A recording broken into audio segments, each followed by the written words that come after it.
Ons gaan begin deur maar net eers vir u te verduidelik waar SAVE NGWATHE begin het.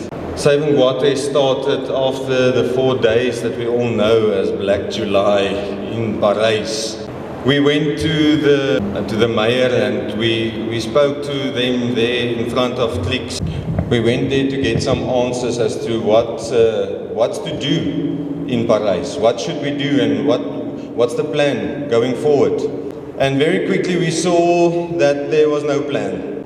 There was no answers to our questions, and mainly there was no competence in managing the municipality as it should be managed.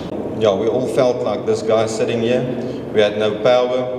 Because of the fact that we had no power, we had no electricity as well, or no water. Finally, we decided as a community to just stand up, to not take this anymore. Therefore, I want to explain who we are, where we came from as a committee. First of all, we were born spontaneously out of the community. We were there, we got together after we saw that there was nothing to do. And the first thing we did is we decided that we will be apolitical. From our side, the main thing is apolitical. I'd like to just explain the apolitical part just a little bit more. We see ourselves as an umbrella over the community, giving the community a voice. The first thing I heard when we said that to the community is the fact that who are you to think that you can be an umbrella over everyone? There's so many groups in town and we're all trying to do something good for the community, and now you decided that you're going to speak to us all. So I'd like to say that a little bit softer. I think we are a very thin umbrella over everyone. We don't want to touch any group that's doing anything at this stage. We don't want to guide them or lead them or put them in a new direction at all. I think if you can think about it like a thin little golden thread going through the whole community, just uniting everyone. When everybody stands together, no matter who voted for who, no matter which political party you support, no matter where you live, no matter how rich or how poor you are, no matter what culture you are, what color you are, nothing like that. When we all stand together, I'm sure we will succeed. The way we have to succeed after we spoke to Mafube was to first of all form a formal structure. If you form a formal structure, you are unbeatable. And to put formality to it, we have to have members. We have to add members to the NGO that forms formal members with a formal member number that you receive afterwards, to have formality when we want to negotiate. We have to have a database that we can approach the leaders like the Premier or whoever we have to speak to, and we have to be able to say that we've got this databases today, this morning, 2,130 people already. And I'm sure after everyone that signed here, we will be close to 2,300, somewhere there. So we have to form a formal structure concerning members, and the second thing we have to form is a formal structure concerning our complaints. Because that's another thing, like a scream in the wind. We all join a WhatsApp group or a Facebook group or something like that.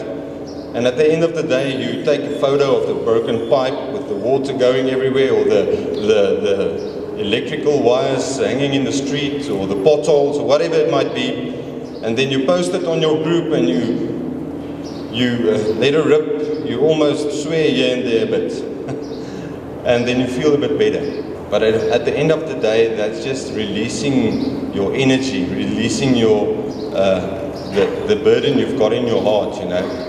And you feel better, but it's like a scream in the wind, doesn't mean anything. So from rural side, we got a formal reporting platform. This platform is very important, and just to explain it again, because after the last meeting I heard that some people still don't understand this structure and this platform and how it should work. In the first place, you have to implicate the municipality. We stopped reporting to the municipality because it doesn't work. We know it doesn't work. You're wasting your time. So why on earth will you go and report your problems there? And that's why we're calling you for the first time in years. Please report your problems to the municipality. If you call them and they don't answer, you report it to us. If they do answer and they don't come and fix the problem within 48 hours, you come and report it to us. We want to implicate the municipality, and we want to be able to show each Friday, listen, the public reported 150 cases and you only fixed 2 or 3. Next Friday, the public reported 1,000 cases and you only fixed 3 or 4 of them. Ons moet die munisipaliteit impliseer by dit wat hulle nie doen nie. Dit is wat druk beteken. Ons moet 'n formele database hê. Hulle noem dit in Engels 'n paper trail hê van dit wat die munisipaliteit nie doen nie. As ons dit het, kan ons daarmee gaan beding vir beter dienste. Maar as ons dit nie het nie, is dit op 'n WhatsApp groepie lê of op 'n Facebook groepie lê, is dit net geraas in die wind. Dit is so spookasem wat wegwaai en dit beteken dalk vir jou vir 'n oombliekie iets, maar daarna is dit soos 'n uitlaatklep. En uiteindelik beteken dit niks en kom ons nêrens. So 'n goeie westerse, eerste wêreldse formele struktuur wat lede aanbetref en wat klagtes aan. Town, and I heard from a lot of people, we are after money now. And I must say that's probably one of the most important things to touch today. For all purposes, actually, we don't want a cent. We don't want anything. We want to run our office. We want to be able to pay staff. We want to be able to have Wi-Fi in the office, stationery, all that stuff. And you can think by yourself, I mean, how much will that cost? About 70,000, 80,000 rand a year. So if we are 2,000 members like we are this morning, and you pay 35 rand per year, then we're there. That's it. We want to be a voice to the public. And that's it. A strong voice. Not some rich NGO that starts its own projects. We'll rather negotiate for projects like we're going to hear about later. Good, so what have we done so far? First of all, we sat together and we tried to see if there's any possibilities. Is daar enigstens hoop? Is there hope? Is daar enige moontlikhede? Doesn't help you start something if you don't know if the end or the vision is possible. And luckily, Mafube, after many years, I think it's almost 9 years that they've been struggling, they gave us hope. Mafube is right next to Ngwathe, to Frankfurt side, and they succeeded in what we want to exceed at the end. They appointed a third-party company to take over the electricity in the whole municipality area of Mafube. En dis wat ons wil bereik, is dit nie? As ons iets kan regkry wat ons krag regmaak, wat uiteindelik ons paaie ook kan regmaak, the sewage, the water, that will improve our lives. We went there, we visited them, they gave us a lot of pointers, we didn't reinvent the wheel all the way, and as I said earlier, membership, formal membership, a formal structure where you put all your complaints. Second of all, we made a few communication platforms to communicate to the public. Please go and look op Facebook is daar, WhatsApp groups, and the main one is the website. The website was at the previous meetings, it was in the begin phase, but at this stage it's running smoothly. So please go and look at all those communication platforms, you'll know daily what's going on.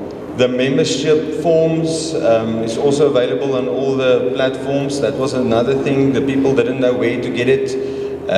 All the platforms has got the membership forms digitally, so you can fill it in. Actually, if you go onto the website, you don't even have to print a form. You can just fill it in on the website, click submit, and we've got it. Okay, the NGO was registered with our constitution, the grondwet, En dit is alles op die webtuiste beskikbaar. Julle kan daar ingaan, julle kan die hele grondwet gaan deurlees. Okay, we were in the Parijs Gazette twice, we were on Koepel Stereo a few times. Thank you very much for their support. This is the second mass meeting and it's within 4 weeks. The first one was the 4th. Today is the 27th. So within 1 month we had this twice. What a privilege, eh? So baie belangrik, ons het eers 'n basis gevorm in Parys. Ons het ons 2300 lede. En van hier af kan ons voortbou. Eerste na Vredefort se kant toe. As ons daar 'n goeie basis het van 'n goeie 500-600 lede, dan gaan ons Heilbron toe en laastens Koppies toe. So net laat jy weet, just so that you know, the total area of Ngwathe, not only Tomahole, not only Skonkenville, not only Parys. Okay, our vision is to have the basic human rights and dignity restored to all the Ngwathe citizens by restoring the minimal municipality services which we already pay for. Ons hoef nie meer te betaal nie. Inteendeel kan ons net dieselfde aanhou betaal as wat ons nou betaal en ons behoort alle dienste te kry wat alle minimum dienste te kry wat vereis word deur die wet. So why is it not happening? We need to get that back.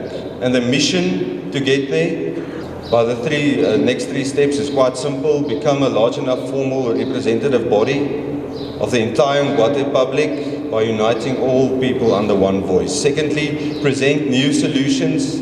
Example, the third-party companies that's going to speak today. And finally, pressure quick implementation of those solutions. And by the way, we're the only guys with solutions. As die vrae gevra word en die mense voel so gebuk onder alles wat hulle moet deurgaan, daar's antwoorde. Daar is antwoorde en daar is genoeg geld. From my side, I'm going to step off now. I want to invite Deel to speak to the public, to speak to you guys, and to explain what they're all about. Thank you. Chris.